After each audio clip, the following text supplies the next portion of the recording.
Everyone, और इस video में हम पूरा का पूरा क्लाइमेटोलॉजी कंप्लीट करेंगे अकेले एक वीडियो में। और दो पेजेस के अंदर, एक ए पेज है और एक ए पेज है।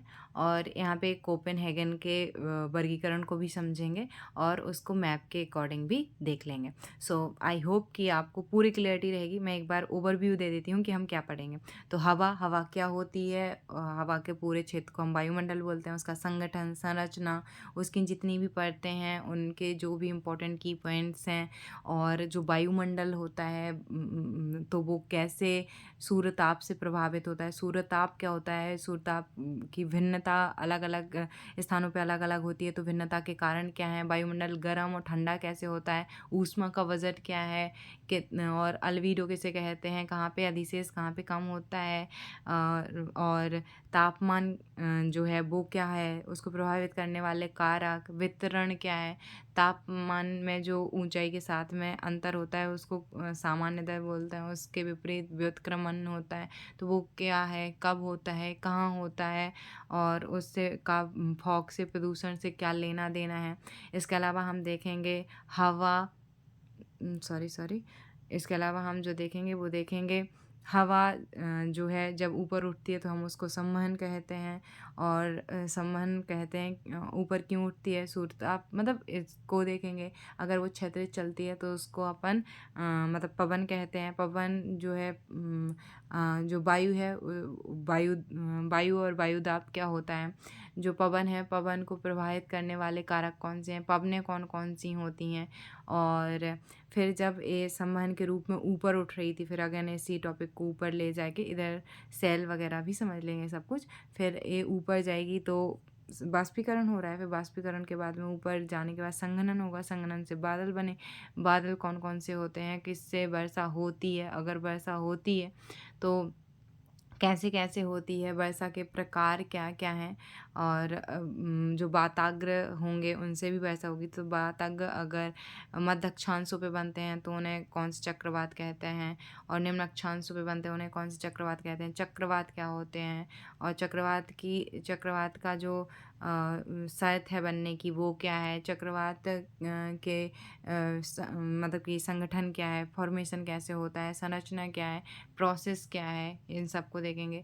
और फिर कोपेनहेगन का जो वर्गीकरण है उसका पूरे लेटर्स के मीनिंग को समझेंगे।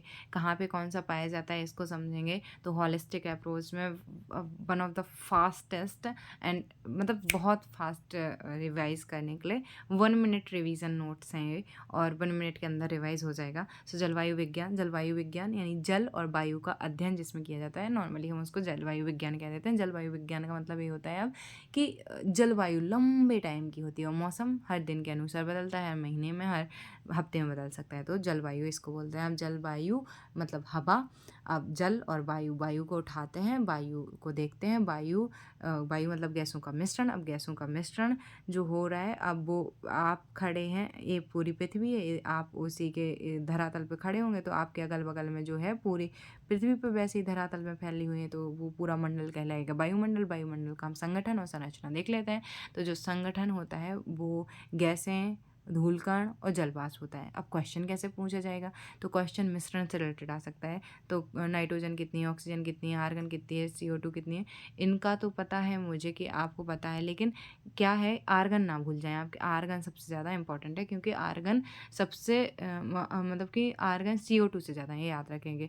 इनका काम क्या है? ऑक्सीजन का, CO2 का, नाइट्रोजन का, ये आपको पता होना चाहिए कि CO2 मौसम के लिए काम करते हैं। नाइट्रोजन जो है वो, ऑक्सीजन अगर ज़्यादा होंगी तो आग लग जाएगी। और दूसरा हमारे आपके सबके प्रोटीन जो है वो अमीनो एसिड से बने होते हैं जो नाइट्रोजन से ही होते हैं, तो इस वजह से नाइट्रोजन सबसे ज़्यादा है। धूल के कण क्या आर्द्रताग्राही के रूप में काम करते हैं? कहाँ क्या क्या इसमें शामिल होता है? समुद्री नमक, पराग, उल्का के पिंड। कहाँ पे ऐसा होता है? जमाव उपोष्ण क्षेत्र में ज़्यादा होता है, ध्रुवों और इक्वेटर पे कम होता है। ऐसा क्यों होता है? क्योंकि यहाँ पे जो हवाएं चलती हैं, सूखी हवाएं, उनकी वजह से। जल वाष्प पे इस साल क्वेश्चन भी आया था। तो इक्वेटर पे जो है वो वहाँ पे ज़्यादा होती है जल वाष्प, और पोलर पे कम होती है। क्यों? क्योंकि इधर पे हम देखेंगे कि सूर्य ताप की पड़ रहा है, और इस वजह से यहाँ पे जल वाष्प के रूप में बदल जाता होगा। तो इस वजह से। और दीर्घ एवं लघु जो विकर्ण हैं उन दोनों का अवशोषण करती है। CO2 क्या करती है, आने तो देती है लेकिन जाने नहीं देती, लेकिन ये आने वालों को भी रोकती है, जाने वालों को भी थोड़ा थोड़ा रोकती है। तो ये हो गया। अब आ जाते हैं क्षोभ मंडल पे, मतलब जो वायुमंडल है उसकी संरचना पे। संरचना में 5 परतें हमें मेनली देखनी है। क्षोभ मंडल 8 से 18 किलोमीटर के में पाया जाता है। तो यहाँ पे हाइट बढ़ने के साथ साथ में टेम्परेचर कम होता है। क्यों कम होता है? बस ये मान लीजिए कि आप कभी भी आप कोई पहाड़ चढ़ेंगे तो आप देखेंगे कि वहाँ का टेम्परेचर कम हो रहा है। ठीक है? सो ये मौसम संबंधी जितनी घटनाएँ हैं, धूल के कारण जलवाष्प सब कुछ यहाँ पे पाया जा रहा है। संवहन की वजह से इक्वेटर पे जो है वो क्षोभमंडल मोटा होता है और पोलर की ओर कम होता है, क्योंकि संवहनीय धाराओं की वजह से यहाँ पे ऊपर तक उठती हैं, ज़्यादा दूर तक जाती हैं और बादल आदि इधर पे ही बनते हैं। तो ये सब विशेषता हैं क्षोभमंडल की। समताप मंडल की क्या विशेषता है? समताप मंडल जो है 50 किलोमीटर तक। अब मैं खड़ी हूँ इधर पे, इसी के ऊपर का मैं बोल रही हूँ। तो हाइट के साथ में टेम्परेचर बढ़ता है। यहाँ पे O3 यानी कि ओजोन परत पाई जाती है, जो कि परावैंगनी किरणों को आने से पृथ्वी पे रोकती है। और हवाई जहाज चलाने के लिए जो उड्डयन कार्य होता है वो यहीं पे होता है। मध्य मंडल की बात करें तो मध्य मंडल जो है ये सबसे ठंडी परत है। क्यों ठंडी परत है? क्योंकि यहाँ पे हाई टेम्परेचर के मतलब हाइट बढ़ने के साथ साथ में टेम्परेचर घटता है। और समताप मंडल में एक इम्पॉर्टेंट चीज़ याद रखेंगे कि हाइट बढ़ने के साथ में टेम्परेचर भी बढ़ता है। क्यों? क्योंकि ये जो परत है ना, इससे आके और मतलब कि ये जो है जो अल्ट्रावायलेट किरणें हैं इनको यहाँ पे वो करता है, जाने से रोकता है। तो इस वजह से गर्म हो जाता है, इसलिए यहाँ पे हाइट बढ़ने के साथ साथ में टेम्परेचर बढ़ता है। लेकिन मध्य मंडल में ऐसा नहीं है कुछ, तो इस वजह से सबसे ठंडी परत जो है मध्य मंडल है। ना क्षोभ मंडल है ना समताप मंडल है। उल्का पिंड के घर्षण के कारण यहाँ पे जो उल्का है वो जल जाते हैं, लेकिन वो इतना ही ज़्यादा नहीं होते हैं कि गर्म कर सके बहुत ज़्यादा। तो इस वजह से अन्य सभी परतों में सबसे ठंडी परत है। अयन मंडल 400 किलोमीटर तक का होता है और तक पाया जाता है। जैसे मैं खड़ी हूँ यहाँ से 400 किलोमीटर के ऊपर जाएंगे तो हाइट के साथ में टेम्परेचर क्या होता है, कम होता है। इसमें रेडियो तरंगें, सौर ज्वाला और मतलब रेडियो तरंगें जो है ना, यहाँ से जो तरंगे जाती हैं वो यहीं से परावर्तित होकर लौट आती हैं। सौर ज्वाला मतलब सूर्य की जो ज्वाला की किरणें ना वो इधर तक इस मंडल तक मतलब आयन मंडल तक आती हैं, और जो हम दूरसंचार सैटेलाइट हैं वो यहीं पे छोड़ते हैं। बहिर्मंडल की बात करें तो बहिर्मंडल 400 से ऊपर के क्षेत्र को कहता है। हाइट बढ़ने के साथ साथ में यहाँ पे टेम्परेचर क्या होता है, ज़्यादा ही होता है। और संचार उपग्रह लियो अर्थ ऑर्बिट यानी कि जो निम्न उपग्रह कक्षा है वो होती है, इधर पे इंटरनेशनल स्पेस स्टेशन हम स्थापित करता है। अब हम देखेंगे कि वायुमंडल का सूर्यताप से क्या संबंध है और सूर्यताप क्या होता है। सूर्यताप पृथ्वी को प्राप्त ऊर्जा को हम बोलते हैं सूर्यताप। ये लघु तरंग दैर्ध्य के रूप में होती है। इसे आगामी सौर विकिरण भी कहते हैं और जाने वाले को निर्गत या निर्गत सौर विकिरण भी बोलते हैं। पार्थिव विकिरण जो कि दीर्घ तरंग दैर्ध्य वाला होता है। तो इसको जो CO2 है वो आने तो देती है लेकिन जाने से रोक देती है। इसको इसी वजह से CO2 को ग्रीन हाउस गैस भी कहते हैं। सबसे पास में सूर्य कब होता है पृथ्वी के?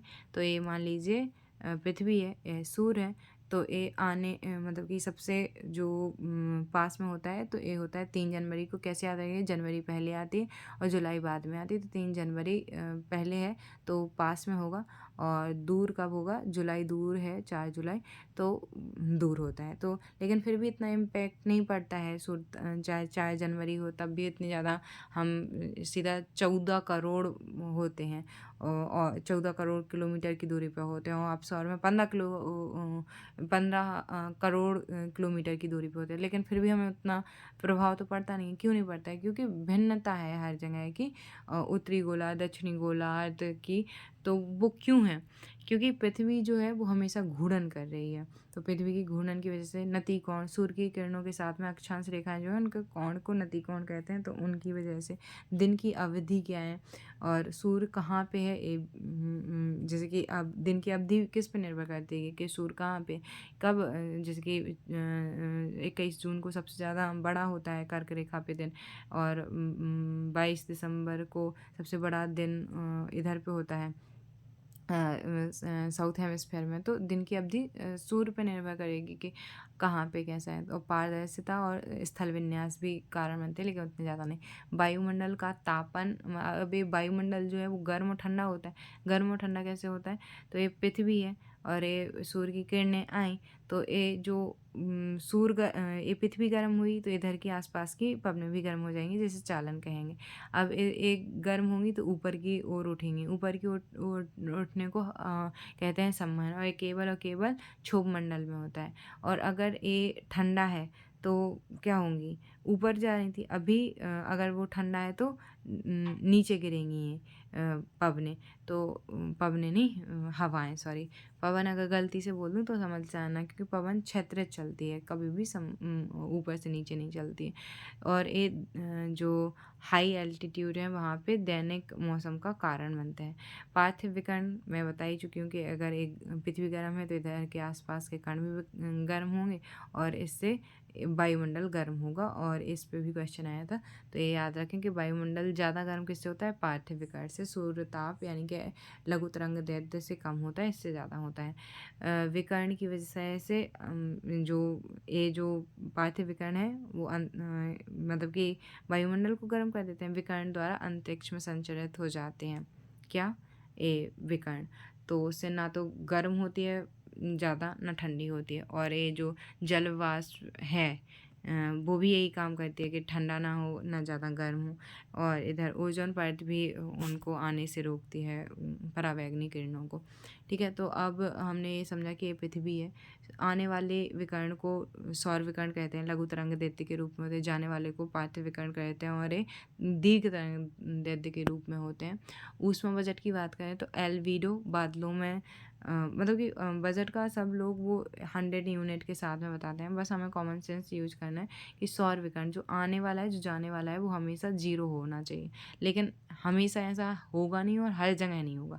कहाँ कहाँ नहीं होगा? जहाँ पे सूरज की किरणें ज़्यादा पड़ती हैं तो वहाँ पे सरप्लस में रहेगा। जैसे हम बैलेंस ऑफ पेमेंट पढ़ते हैं, उसमें कई देश ट्रेड सरप्लस में होते हैं, कई डेफिसिट में होते हैं, जैसे हम डेफिसिट में। तो ऐसे ही इधर पे के जो देश हैं वो ऊष्मा बजट में कैसे होंगे? डेफिसिट में, यानी ऋणात्मक प्रदर्शन करते हैं, और इधर के धनात्मक यानी कि अधिशेष में होते हैं। जो बादल से टकरा के चला जाता है उसको हम बोलते हैं एल्बिडो। बादल से विकर्ण टकरा के और वापस परिवर्तित हो जाते हैं, उसको एल्बिडो बोलते हैं। तो कहाँ का कौन सी बादल का ज़्यादा होता है? मतलब पक्षाप का पासी का ज़्यादा होता है, या नीचे के जो हैं बादल? अभी बादलों के उसमें पढ़ेंगे तो देख लेंगे।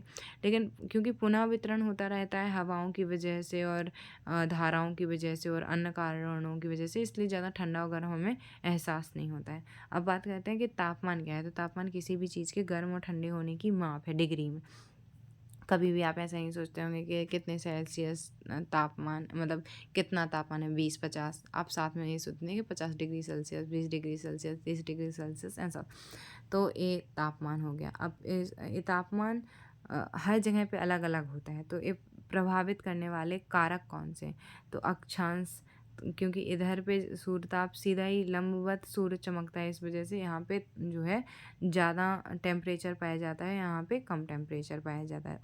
उतंगता यानी कि हाइट बढ़ेगी तो टेम्परेचर क्या होगा? कम होगा। समुद्र से दूरी, तो जो जल है वो धीरे गर्म होता है, धीरे ठंडा होता है।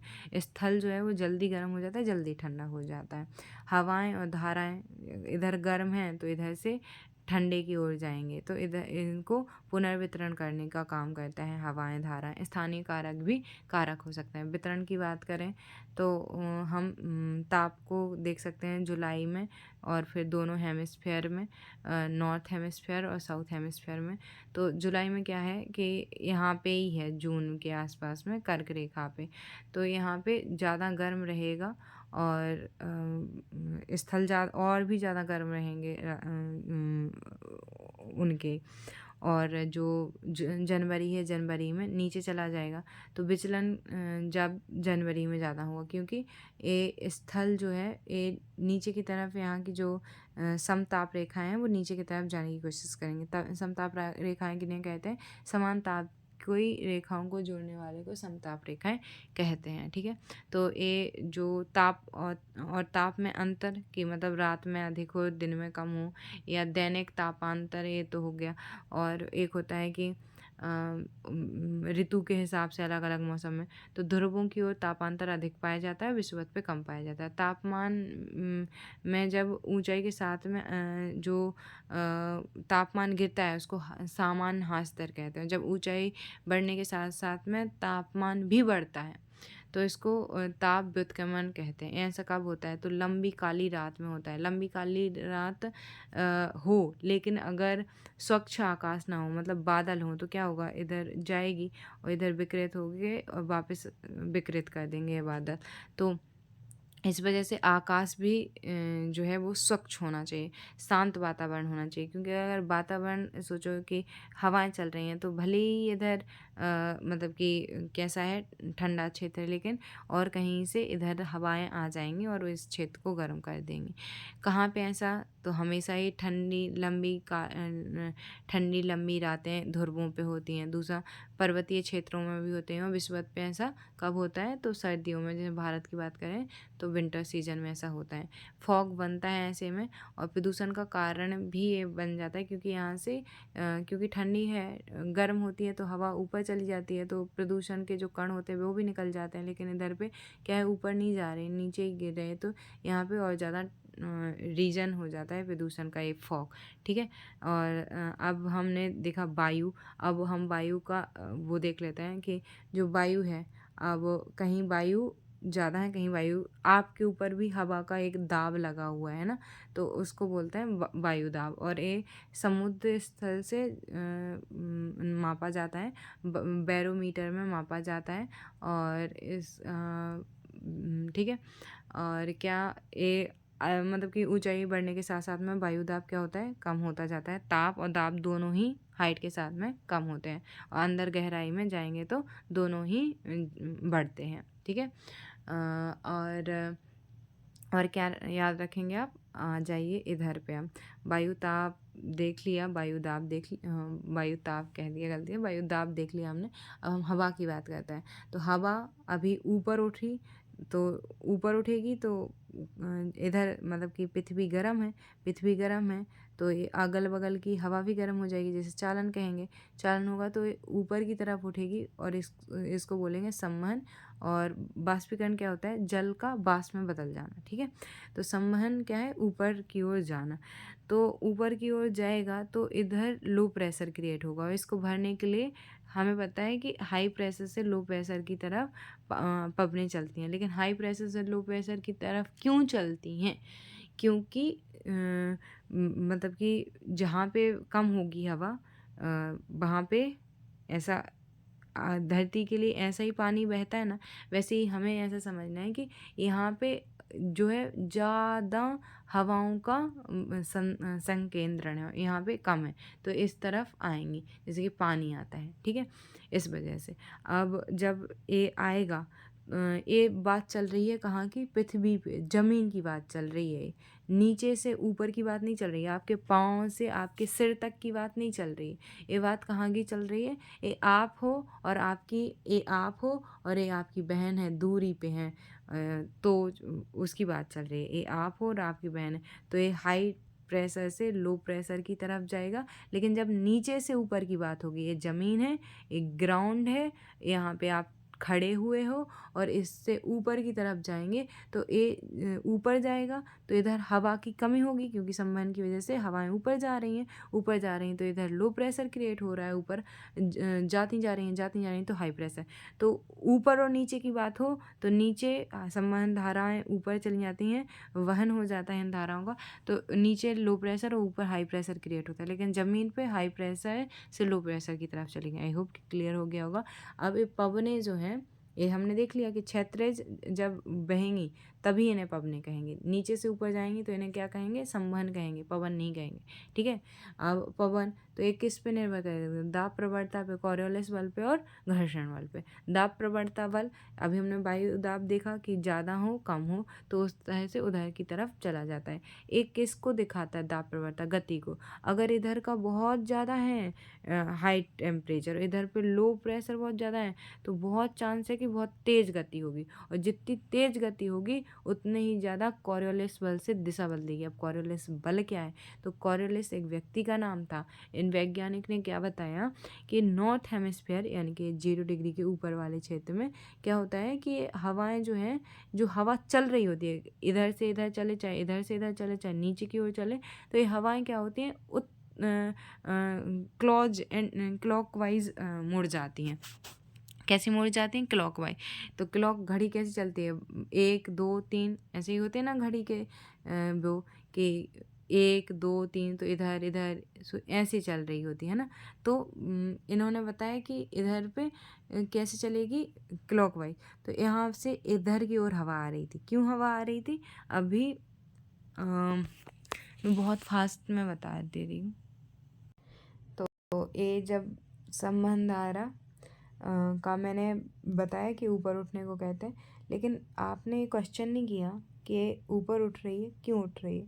तो ऊर्ध्वाधर क्षेत्र में जब ऊपर उठती है हवा, तो क्यों उठती है, क्योंकि सूर्य ताप पड़ रहा होता है। और एक ऐसा, अगर ये हम पृथ्वी माने तो ऐसा कहाँ होता है, विषुवत पे ही होता है।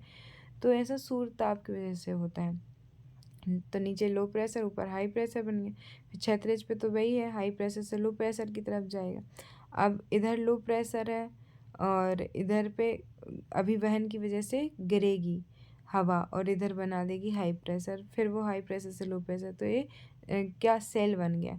तो ये जो सेल है, ये सेल जो है इसको 30 से लेके नॉर्थ से साउथ 30 तक बनता है। इसको बोलते हैं, इस तरफ बनता है इस तरफ बनता है, इसको बोल देते हैं हेडली। अब इधर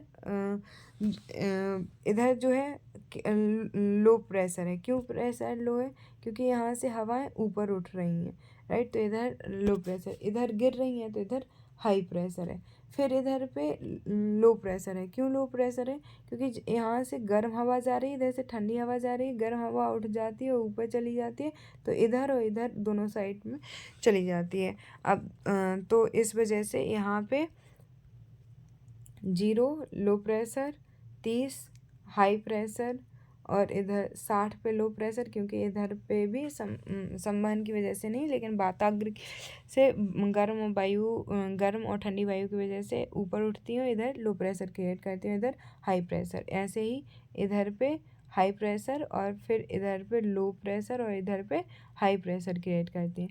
तो अब हमने ये देख लिया अच्छे से कि कहाँ पे हाई हो रहा है, कहाँ पे लो हो रहा है। तो इनको बोलेंगे हेडली सेल, जो कि 30 से 30 नॉर्थ से 30 साउथ तक बनती हैं, और 30 से लेके 60 के बीच में जो बनती हैं वो फेरल सेल, और उससे ऊपर की तरफ जो बनती हैं वो ध्रुवीय सेल कहलाता है। अब हमें एक चीज़, इनको वायुदाब पेटियाँ हम बोल देंगे कि इधर लो प्रेशर बेल्ट है, सो इसको low pressure conversion zone ITCZ बोल देंगे, क्योंकि इधर से आ रही हैं हवाएं और इधर से आ रही हैं। क्यों आ रही हैं, क्योंकि इधर से हवा ऊपर उठ रही है। अब इसका 3D मॉडल नहीं बन रहा है ना, तो इस वजह से ऐसा ऊपर उठ रही हैं, तो इधर से भरने के लिए आ रही हैं। अब ये मैंने बताया कि ये आती तो ऐसी हैं, लेकिन कॉरियोलिस बल की वजह से राइट साइड मुड़ जाएंगी, तो ये ऊपर की राइट इस साइड में होता है, तो ठीक है, ये इस तरह से मुड़ जाएंगी।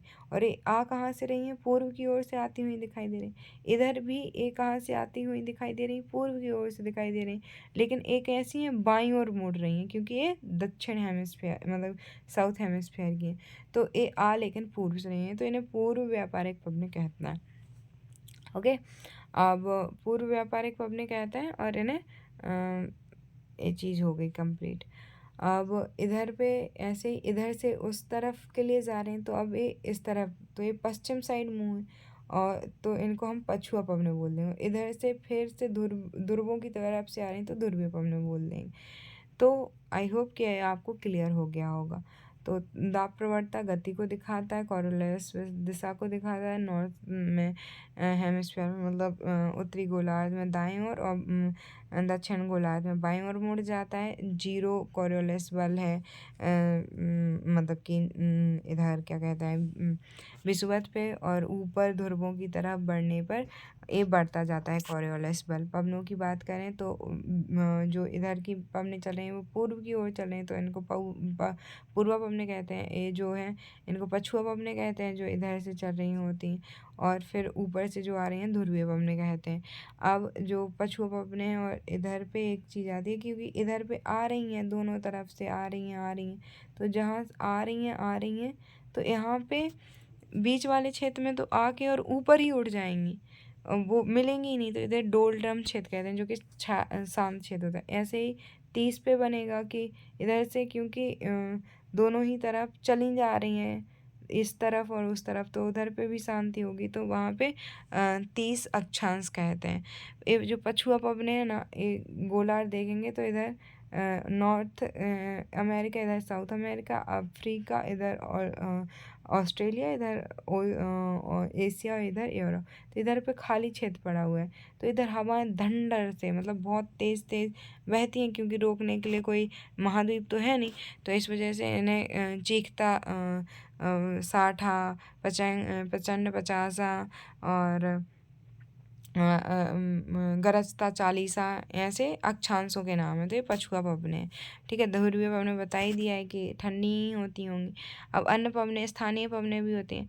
जल और स्थल समीर देख लेते हैं, तो ये समुद्र का मतलब स्थल है, तो स्थल क्या होता है, जल्दी गर्म जल्दी ठंडा होता है। दिन के समय क्या हो रहा होता है कि एक गर्म है तो इधर से हवाएं ऊपर उठ रही हैं, इधर समुद्र है तो समुद्र से अब क्या करेंगे, इधर से इधर की ओर चलेंगी, जहाँ से चलती हैं हवाएं उनका उधर से ही ना, इसको बोलेंगे जलीय समीर, और रात में उल्टा हो जाएगा तो स्थलीय समीर। ऐसे ही पर्वत और घाटी की समीर को हम देख लेंगे। अब जब समान से ऊपर उठी तो हुआ संघनन, संघनन हुआ, बादल बने, ऊंचाई पे बने 6 से 12 किलोमीटर की ऊंचाई पे, तो उन्हें पक्षाप बोलते हैं। पक्षाप क्यों, क्योंकि पंख की तरह दिखाई देते हैं। अब पक्षाप कपासी और पक्षाप स्त्री बादल बोलते हैं जो कि ऊंचाई पे बनते हैं। मध्य स्तरी जो है वो 6 किलोमीटर तक की, मतलब 2 से 6 किलोमीटर की ऊंचाई तक बनते हैं, उन्हें मध्यम स्तरी और मध्यम कपासी लिखना था, इधर स्त्री गलती से लिख गया। नीचे वाले जो 2 किलोमीटर तक हैं वो कपासी या कपासी स्त्री या स्त्री कुछ भी हो सकता है, उनको बोलते हैं। लेकिन इनमें से कोई भी बारिश नहीं कराता है। बारिश के लिए वर्षी कपासी और वर्षी स्त्री या इनको स्त्री वर्षी भी बोलते हैं। वो तो स्त्री वर्षी मतलब स्तर में बनते हैं कि बना वर्षा लंबे टाइम तक चलते हैं, धीरे धीरे वर्षा करते हैं लेकिन ज़्यादा दिन तक करते हैं। कपासी स्त्री तुरंत वर्षा करेंगे, तेज़ वर्षा करेंगे लेकिन, ठीक है। तो ये हो गए। अब संघनन के अन्य रूप क्या हैं, तो हिमांक से अगर नीचे पे वो होता है तो तुषार बनता है, अगर हिमांक से ऊपर होता है तो ओस बनती है। ओस के लिए बादल नहीं होने चाहिए, स्वच्छ आकाश खुला हुआ होना चाहिए, शांत वातावरण होना चाहिए। कोहरा, तो कोहरे में बात तो यही है कि हिमांक से ऊपर ये भी होना चाहिए, ओसांक से ऊपर ये भी होना चाहिए, लेकिन वो कुहासा में कम दिखाई देता है, कोहरे में हमें ज़्यादा दिखाई देता है। आर्द्रता की बात करें तो आर्द्रता क्या होती है, जल वाष्प में हवा में उपस्थित या मौजूद जल वाष्प को कहते हैं। अब ये रियल और एब्सोल्यूट होती है, तो एब्सोल्यूट टोटल आर्द्रता को हम बोल देते हैं, और उसमें अभी इस तापमान पे कितनी हो सकती है उसको हम बोलते हैं रियल ह्यूमिडिटी, ठीक है। तो ये चीज़ें हो गई। अब हमने देखा कि वर्षी कपासी और ये तो ये बादल से क्या होगा, वर्षण होगा, तो वर्षण का एक रूप तो जल के रूप में आ जाता है, लेकिन अगर वो कठोर रूप में ओले के रूप में आए, हिमपात भी हो सकता है, कारकापात भी हो सकता है, तो ये चीज़ें भी हो सकती हैं, ये अन्य रूप है वर्षण के। अब जितने तरीके से हवा मतलब पवन ऊपर उठ सकती है उतने ही तरीके से बारिश हो सकती है। तो सोचो कि विषुवत पे क्या होता है, हवाएं अचानक से ऊपर उठती हैं सम्मान से और बादल बनाती हैं, वर्षा करती हैं। ऐसा हर दिन होता है 2 बजे के आसपास में। एग्जैक्टली बताऊँ तो 5 से लेके 8 डिग्री नॉर्थ साउथ दोनों तरफ होता है। तो ऐसा कब कहाँ होता है, विषुवत पे होता है। भारत में कब होता है ऐसा, प्री मानसून में होता है। बादल कौन से बनते हैं, वर्षी कपासी बनते हैं। बहुत तेज़ बारिश होती है लेकिन बारिश होती है, क्योंकि अचानक से वर्षा हवाएं उठी, संवहन हुआ, बादल बनाए और तेज बारिश ने वर्षा कर दी। अब पर्वतीय क्षेत्र, तो ये पर्वत है मान लेते हैं, यहाँ से वर्षा उठी, इधर उठी और इस साइड में इधर टकराई और इधर वर्षा कर दिया। फिर इधर इधर से जा रही थी कोई और ऊंचा मिला पर्वत, इधर पे टकराई, इधर पे बारिश कर दी। तो इसको बोलेंगे पवनमुखी, इसको बोलेंगे पवन विमुखी, पवनमुखी और पवन विमुखी। ठीक है, इसको वृष्टि क्षेत्र, इसको वृष्टि छाया क्षेत्र। ऐसा अधिकांश पूरे विश्व में होता है, भारत में मानसून के क्षेत्र में होता है। बादल इसमें स्त्री कपासी और कपासी वर्षी भी बन सकते हैं। ठीक है, तो ये पर्वतीय हो गया। अब वाताग्रीय क्या क्या मतलब हुआ? तो वाताग्रीय में हमें ध्यान देना है कि इस पे वात का अग्रभाग, वाताग, तो ये जो है ठंडी और गर्म वायु है। अब अगर ठंडी और गर्म वायु को मिलाएंगे, अगर आप गर्म और ठंडा पानी मिलाएंगे तो गर्म पानी ऊपर आ जाएगा, ठंडा पानी नीचे रहेगा। ठीक है, अब जैसे कभी कभी उल्टा भी देखने को मिलेगा कि नीचे का गर्म हो रहा है, अगर हमने किसी पे चढ़ाया है, ऊपर का हम देखेंगे तो ठंडा दिखाई देगा। लेकिन जब दोनों मिल जाएंगे अच्छे से तो ऐसा ही होगा कि गर्म ऊपर चला जाएगा, तो इससे बादल बनेंगे, संवहन होगा और मतलब कि जो ठंडी और गर्म मिली तो इससे ऊपर गए, बादल बनाया, वर्षा कर दी। तो ये अभी गर्म इसमें आके मिली थी, अगर उष्ण इसमें आके मिले तो अचानक से बन जाएंगे बादल, कपासी वैसी, और इससे भी वर्षा होके पानी गिर जाएगा। तो ये हो गया। अब वाताग्रीय हमने देख लिया। अगर अब ऐसा कहाँ पे होता है? तो मध्य अक्षांशों पे होता है। तो अब आप कह रहे होंगे वाताग्र क्या है? तो वात का अग्रभाग मिलना। अब इसके लिए वायु राशि समझनी होगी। तो वायु राशि जिस क्षेत्र में रहती है वैसे ही अगर हो जाती है, तो ऐसे 3 क्षेत्र हैं। इसको इक्वेटर बोलते हैं, इसको टेम्परेट बोलते हैं, मतलब इसको ट्रॉपिकल बोल देंगे, इसको टेम्परेट और इसको ध्रुवीय। तो ये क्षेत्र इक्वेटर, और एम अगर समुद्र में है तो मरीन, और अगर टेरेस्ट्रियल में है तो टी से दिखा देंगे। टेम्परेट में है तो टी, और एम मतलब मरीन या फिर टेरेस्ट्रियल में, और ध्रुवीय में है तो पी, और टेम्परेट या मरीन में ऐसे करके दिखा देंगे। तो जहाँ है क्षेत्र उसके आसपास की वायु राशि को हम, मतलब वायु को वहाँ की वायु राशि बोल देते हैं। जब ऐसी 2 वायु राशियाँ मिलती हैं तो हम उस क्षेत्र को वाताग्र बोल देते हैं, मतलब इसको वाताग्र बोल देते हैं, ये जो क्षेत्र है उसको वाताग्र जनन बोल देते हैं। अब ये वाताग्र हो गया। अब ये 4 तरह के वाताग्र होते हैं। अगर ठंडी हवा गर्म में आके मिली तो इसको शीत बोलेंगे, शीत वाताग्र। और अगर गर्म हवा ठंडी हवा में जाके मिली तो उष्ण वाताग्र बोलेंगे। और ये दोनों ही जब ऊपर की ओर चले जाएंगे तो इसको अचर बोल देंगे। जब ये स्टार्ट हो रहे होंगे तो मतलब कि दोनों ही जब मिक्स हो ऐसे कुछ हो गया तो अभिशिष्ट बोल देंगे। अब चक्रवात की बात करें तो चक्रवात, अगर अब ये तो चल रहा है मध्य अक्षांशों पे, वाताग्र से वर्षा हो रही है, निम्न अक्षांशों पे भी चक्रवात बनते हैं, तो उनमें क्या अंतर होता है? तो कहाँ बन रहे हैं इस आधार पे हम देखेंगे। तो इनको बोलते हैं वही उष्ण चक्रवात, इनको बोलते हैं उष्णीय चक्रवात। तो ये 30 से 60 मध्य अक्षांशों के आसपास बने होते हैं, 5 से 30 डिग्री सेल्सियस 30 डिग्री सेल्सियस नहीं, 30 डिग्री नॉर्थ साउथ में बन रहे होते हैं। क्यों? ये वाताग्र की वजह से ये क्यों बनते हैं, तो ये शर्तें देखेंगे, इन सब कारणों की वजह से बनते हैं। सतह और जल दोनों ही पे ही बन सकते हैं। केवल और केवल समुद्र पे बनेंगे, जैसे ही जल से स्थल की ओर बढ़ेंगे तो ये नष्ट हो जाएंगे, समाप्त हो जाएंगे। दिशा पश्चिम से पूर्व, क्योंकि यहाँ की हवाएं जो हैं पश्चिम से पूर्व चलती हैं। और क्षेत्र व्यापक होता है इनका, अपेक्षाकृत इनसे ज़्यादा होता है। समाप्त हो जाते हैं क्योंकि पृथ्वी के ऊपर जाने पर ये समाप्त हो जाते हैं, और ये धरातल से टकरा के समाप्त हो जाते हैं। बादल जो है इसमें जो है वो दोनों ही तरह के बादल बनते हैं, इसमें भी दोनों तरह के बनते हैं, लेकिन तूफान के साथ वर्षा होती है, इसमें वर्षा होती है, इसमें तूफान के साथ वर्षा होती है, इसमें भी तूफान हो सकता है। इनकी दिशा की बात करें तो उत्तरी दिशा में सुई की विपरीत दिशा में, मतलब, और दक्षिण गोलार्ध में सुई की दिशा में, मतलब कि जो कॉरियोलिस बल है उसके जस्ट अपोजिट ये काम करते हैं। अब चक्रवात है तो शर्तें क्या हैं, चक्रवात कैसे बनेंगे? तो ये 27 डिग्री सेल्सियस या इससे ज़्यादा तापमान होना चाहिए। ऐसा कहाँ होता है? विषुवत में होता है, इसलिए विषुवत के आसपास बनते हैं, इसलिए उष्णकटिबंधीय चक्रवात कहते हैं। कॉरियोलिस बल जो है वो ज़्यादा होना चाहिए, गुप्त ऊष्मा जो है वो ज़्यादा होनी चाहिए, क्लोज आइसोबार होनी चाहिए, मतलब हाई प्रेशर है, यहाँ पे लो प्रेशर है तो कम वो होगा, लेकिन हाई प्रेशर इधर है और लो प्रेशर इधर है तो पास पास में है, तो ऐसी कंडीशन होनी चाहिए और ऐसी कंडीशन बनती है। फॉर्मेशन देख लेते हैं कि ऐसा होता क्यों है। तो गर्म सतह है, गर्म सतह होगी तो हवा क्या होगी, ऊपर उठेगी, संवहन होगा और ऊपर तापमान कम है, संघनन की गुप्त ऊष्मा के कारण राइजिंग होगी और उसको भरने के लिए नीचे से हवा आएगी और ऊपर उठेगी वो, उसके भरने के लिए और हवा आएगी। तो इधर लो प्रेशर क्रिएट हो रहा है बहुत ज़्यादा और इधर हाई प्रेशर, यानी कि आइसोबार क्लोज है और कॉरियोलिस बल भी 5 से लेके और 30 के आसपास में ठीक ठाक पाया जाता है और गुप्त ऊष्मा है ही और उसमें वाष्प भी है दम से।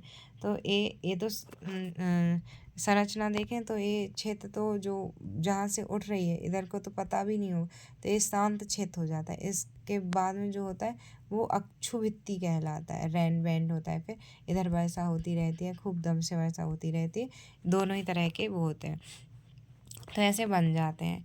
अब देखो यहाँ पे हमने नॉर्मल चीज़ें देख ली हैं लगभग चक्रवात की। अब एक चीज़ जो छूट गई है, नाम छूट गए हैं, टाइफून, हैरिकेन और विली विली के धर कहते हैं, तो वो देख लेना। और अब मौसम उष्ण कोपेनहेगन का वो देख लेता है, जलवायु वो, तो ये है, मैं लगातार बोल रही हूँ। तो ए मतलब कि कोपेन का, तो ए जो ए लेटर हैं ए दिखाते हैं मैन कि कहाँ पे है। तो ए जो है ये विषुवत वाला क्षेत्र मतलब उष्ण कटिबंधीय क्षेत्र हो जाता है। ए बी शुष्कता को दिखाता है, तो ये उष्ण भी मतलब कि निम्न अक्षांश भी हो सकते हैं, उच्च अक्षांश मध्य अक्षांश भी हो सकते हैं। तो इसको अभी साइड में रखते हैं। इसके ऊपर जो है वो सी पाया जाएगा, उसके ऊपर डी और उसके ऊपर ई पाया जाएगा। इसके अलावा एफ जो है वो हाइट को डिनोट करेगा, उच्च भूमि को। ठीक है, तो ये आप पढ़ लें जो बगल में लिखा हुआ है। अब ये तो हमने बड़े लेटर्स तो देख लिए, इधर से बीच से लेके ऊपर तक हम जा रहे थे। बी हमने देख लिया कि ये निम्न और मध्य अक्षांश दोनों में पाया जा सकता है और ये एफ जो है ये कहीं पे भी ऊंचाई के हिसाब से पाया जा सकता है। सी डी और ई हमने ऊपर की तरफ जाते गए थे, तो ये हमने तो क्षेत्र की वाइज में देख लिया। अब एफ क्या है, तो एफ मतलब आर्द्र क्षेत्र होगा, मतलब कि कोई भी ज़्यादा गर्म शुष्क क्षेत्र नहीं होगा। और एम जो है, एम किसको डिनोट करेगा, एम डिनोट करेगा मानसून को। जैसे कि भारत है तो वो मानसूनी क्षेत्र है, मानसूनी हमारे यहाँ पाया जाता है क्षेत्र। डब्लू विंटर को दिखाएगा और यहाँ पे वर्षा कब होगी, जस्ट अपोजिट उसमें होगी, यानी कि वर्षा होगी समर में। और अभी एक और वर्ड आएगा एस, तो उसमें जो वर्षा होगी वो होगी विंटर में। ठीक है, तो ये इम्पॉर्टेंट है इसलिए मैं बता दे रही हूँ, आप याद रखोगे, मतलब रखोगे चाहे जो हो जाए। और ए जो है शुष्क, तो ये 4 में क्यों है, ये आपके दिमाग में आ रहा होगा। तो निम्न इनके नाम में ही छुपा हुआ है। इस चार्ट को आप 10-15 बार या 20 बार पढ़ लो, यही कहूँगी मैं, तो आपको हंसी आएगी, बट ये फैक्ट है। इसके साथ में 2 चीज़ें और ऐड करनी है आपको। ए एफ है तो ये मतलब कि कहाँ पाया जाता है, तो ये बनाएंगे ना, तो यहाँ पे अमेजोन, पश्चिमी अफ्रीका, यहाँ पे दक्षिण पूर्व एशिया, और ऐसी मानसूनी की बात करेंगे तो भारत, ऑस्ट्रेलिया, ऐसे क्षेत्र। तो एक और कॉलम बनाओ, क्षेत्र की बनाओ, और फिर उस क्षेत्र की कॉलम के बाद में एक और कॉलम बनाओ, तापमान की बनाओ, एंड तापांतर की बनाओ, यानी टेम्परेचर डिफरेंस कितना क्या कैसा है। फिर एक और बनाओ रेनफॉल कैसा हो रहा है, और एक और बनाओ अन्य विशेषताएं। जैसे कि अगर इसकी बात करें ए एफ की, तो यहाँ पे हाइट मतलब कि तापमान खूब है और आर्द्रता भी है, तो यहाँ पे वनस्पति भी दम से पाई जाएगी। तो इस वजह से आपको इन 3 मैंने तो वैसे ही बना लिया है, लेकिन वो रफ में है तो मैंने यहाँ पे इंक्लूड नहीं कर पाई हूँ। So please do this and बिना देखे इसको लिखो फिर, क्योंकि इसको पढ़ने से कुछ नहीं होने वाला। इसके साथ साथ में आपको क्षेत्र लिखना पड़ेगा, क्योंकि क्षेत्र से क्वेश्चन आते हैं, टेम्परेचर से क्वेश्चन आते हैं, रैन से क्वेश्चन आते हैं, और टेम्परेचर डिफरेंस से क्वेश्चन आते हैं। और अन्य विशेषताएं कुछ होती हैं, जैसे कि आएगा कि भूमध्य सागरीय कहाँ पाई जाती है, भूमध्य सागरीय में खट्टे फल पाए जाते हैं, या चीनी प्रकार की कहाँ पे पाई जाती है, चीनी प्रकार की और कौन सी है, तो मतलब चीन में कौन सी पाई जाती है, या स्टेपी वगैरह का आ जाएगा। तो इसके लिए आपको 3 कॉलम या 4 कॉलम और बनाओ। एक बनाओ क्षेत्रफल की, एक बनाओ ताप की एंड तापांतर की, तीसरी बनाओ रेनफॉल की मतलब वर्षा की, और चौथी बनाओ कि कुछ भी इम्पोर्टेंट ऐसा दिखे तो ऐसे में बनाओ। मैंने ऐसा कर लिया था कि इतना वो नहीं करा था, इसको लिखा, इसके ही बगल में ऐसा कोष्टक बना के इसको इसमें ही फिट कर दिया। याद करने के लिए बस ऐसा लिखेगा कोई शुष्क ऋतु नहीं। और दूसरा उष्णकटिबंधीय मानसूनी। अब मानसूनी भारत में ऐसे ही मानसून और जगह भी पाए जाते हैं, तो लघु शुष्क मानसून पाया जाता है। उष्णकटिबंधीय ये सब उष्ण तो होंगे ही, क्योंकि ए वाली बात चल रही है, इधर से इधर तक की बात चल रही है। अब इसमें आर्द्र और शुष्क यानी डब्लू लिखा है, यानी कि कब होंगे, वर्षा कब होगी, समर में होगी, क्योंकि डब्लू लिखा हुआ है, उल्टे में वर्षा होगी। तो जाड़े की शुष्क ऋतु ए कहाँ पे पाई जाएगी, तो ये एफ के अगल बगल में पाई जाएगी, ठीक है। तो ये हो गया। अब बी की बात करें तो ये दोनों साइड में पाई जाती है, मतलब दोनों में पाई जाती है, निम्न अक्षांशों में और उच्च अक्षांशों में, दोनों ही जगह। तो यहाँ पे अब हमें क्या तैयार करना है, हमें तैयार कर लेना है, क्या ए है, ए मध्य अक्षांश में भी हो सकते हैं और निम्न अक्षांश में भी हो सकते हैं। तो बी किसको दिखाता है, शुष्क क्षेत्र को दिखा देता है, बी मतलब शुष्क क्षेत्र। अब अगर निम्न क्षेत्रों में है, मतलब निम्न अक्षांशों पे है, तो ये 2 तरीके का होगा, शुष्क और अर्ध शुष्क। शुष्क मतलब बहुत ही मरुस्थल मान लो, ये शुष्क मतलब मत मानो, शुष्क को शुष्क मत मानो। डब्लू से ये रखो याद कि बहुत गर्म क्षेत्र, और एस से याद का क्या रखो, एस से याद रखो सवाना टाइप, यानी कि स्टेपी टाइप, यानी कि घास भूमि हो सकती है। अब इसको सहारा से कॉम्प्लिकेट मत कर देना। और एच ए है कि निम्न क्षेत्र में है, ठीक है, निम्न अक्षांशों पे है। आई होप कि आपको क्लियर हुआ होगा। अभी कहाँ पे पाया जाता है, तो जाओ अब अपना मैप खोलो, अगर आपको थोड़ा सा ढंग से पढ़ाई करनी है तो जाके और मैप खोलिए और देखिए कि कहाँ कहाँ पे ऐसा पाया जाएगा, निम्न अक्षांश के अर्ध शुष्क क्षेत्र पाए जाएंगे, ऐसा कहाँ कहाँ पे ऐसी घास की भूमियाँ पाई जाएंगी। फिर निम्न अक्षांश के शुष्क क्षेत्र जो हैं उनको देखिए। अब मध्य अक्षांश के देख लेंगे, तो ऐसे ही जो सेम चीज़ है वो, और वही तापांतर रेनफॉल। तो इसमें रेनफॉल याद रखना है, सब में रेनफॉल कम ही मिलेगा, सब में रेनफॉल क्या मिलेगा, कम ही मिलेगा, ठीक है। टेम्परेचर तो ज़्यादा हो सकता है निम्न वालों में, तो ये देख लेना। इससे ज़्यादा वैसे मतलब ये ऐसा पर्सनल मैंने देखा है PYQ सॉल्व करते हुए कि कम क्वेश्चन है, लेकिन हाँ छोड़ के तो कोई जाना ही चीज़ नहीं है। एफ अगेन हमें, अब ए और बी तो दीदी आपने या आप कहेंगे कि बताया नहीं है, तो ए मतलब इस वाले क्षेत्र के पास वाला, और बी मतलब दूर वाला। तो सी ही चल रहा है, लेकिन क्योंकि सी तो इतना बड़ा है तो ए नीचे वाले इलाके को बोलेंगे और बी ऊपर वाले इलाके को बोलेंगे। तो मध्य अक्षांश के अर्ध शुष्क क्षेत्र ए। अब एफ कहाँ कहाँ पे पाया जाएगा, आपको ए लिख लेना है कि कहाँ कहाँ पे है। और एस तो भारत के जो इस वाले इलाके को जाओगे तो इस वाले इलाके में दिखाई देता है, और अगर विश्व में जाओगे तो भूमध्य सागर में दिखाई देता है। इनके छोड़ दिए ना तो आपसे गलती होगी। क्षेत्रफल लिख लो कि कहाँ का, क्षेत्रफल नहीं क्षेत्र के, ये कहाँ कहाँ पे पाई जाती है, उनके नाम लिखो बाकायदा, हाथ से पेन से लिखो।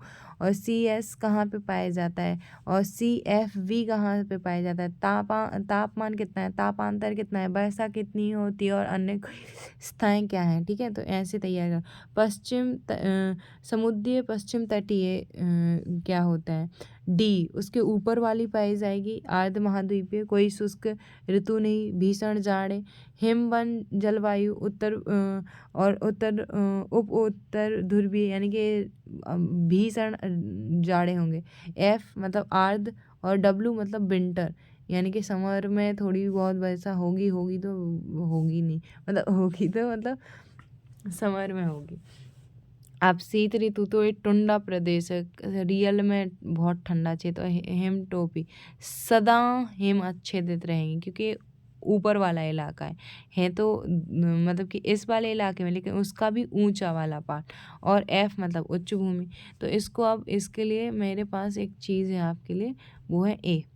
देखो AF AV इनको देख के और 4-5 बार प्रैक्टिस कर लिए, और वो NCERT की बुक में एज इट इज़ लिखा हुआ है। सो आई रेफर कि आप जाके और उसको चेक करके कर लो। मैंने बाकी 1 मिनट का रिवीजन का कह के, और मैंने काफ़ी टाइम ले लिया ना आपका, 1 मिनट रिवीजन नोट्स हैं। अब मैं इसको 1 मिनट में कवर करके दिखाती हूँ, राइट। मैं इसको घुमा रही हूँ, आप एक्सरसाइज करते हैं इसकी तो वेल एंड गुड, नहीं करते तो मुझे कोई दिक्कत नहीं है। बाकी जहाँ पे मेरा ये है ना, आपका ब्रेन इतना फास्ट वर्क करना चाहिए कि वहाँ आपका वो सब आपके याद आना चाहिए।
डन।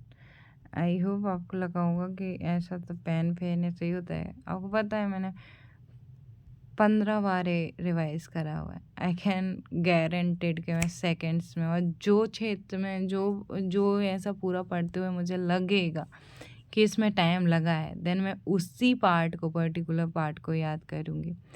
एक सिंपल फार्मूला है कि आपके कवर्ड में पड़ी हुई हैं बहुत सारी बुक्स, तो आपको कुछ याद नहीं आएगा, लेकिन आपको पता है कि ऊपर के स्टोर में हिस्ट्री है, फिर पॉलिटी है, ज्योग्राफी है, इकोनॉमिक्स है, देन आप जाके एग्जैक्ट बुक को कम टाइम में निकाल के लेके आओगे। वैसे ही आपके ब्रेन में आप गारबेज रख रहे हो, या आप सिस्टमेटिक वे में सारी चीज़ों को कंपाइल कर रहे हो। तो ऐसा होता है कि मैं सब्जेक्ट में टॉपिक में सब टॉपिक का टाइप 1, टाइप 2, टाइप 3 टाइप में। अब हर एक टॉपिक में इजी, मीडियम और हार्ड लेवल होते हैं। अगर इजी क्वेश्चन आए तो सिंपल संगठन में ये पूछ लेगा कि गैसें कौन कौन सी हैं, लेकिन उसको हार्ड अगर क्वेश्चन पूछना है तो वो आर्गन की जगह CO2 और CO2 की जगह आर्गन को डाल देंगे। धूल के कण में अगर टाइप 1 क्वेश्चन, इजी क्वेश्चन पूछने हैं, मीडियम या हार्ड, तो ऐसे डिवाइड करके रखा हुआ है। सो या और जैसे कि कभी टेस्ट सीरीज लगाई, कोई कुछ मिल गया, तो इतनी सी जगह है ना, इस इतनी जगह में मैं कम से कम 15 मॉक का चीज़ लिख लूँगी, जो भी क्लाइमेटोलॉजी में आया होगा, मतलब इतने पार्ट में से आया होगा, या मतलब कि PYQs के लिए एक अलग से मैंने इसी के साथ में पेज बनाया हुआ है। अभी उसमें के पूरे PYQs उस पेज में कवर नहीं किए हैं, इसलिए इसमें इंक्लूड नहीं कर पाई हूँ। बाकी आपका वो है कोपेनहेगन का जो मैंने 4 और कॉलम्स बनाए वो बना लेना। और PYQs का अगर मैं कर पाऊँगी तो मैं कर दूँगी, बाकी नहीं कर पाऊँगी तो कोई बात नहीं।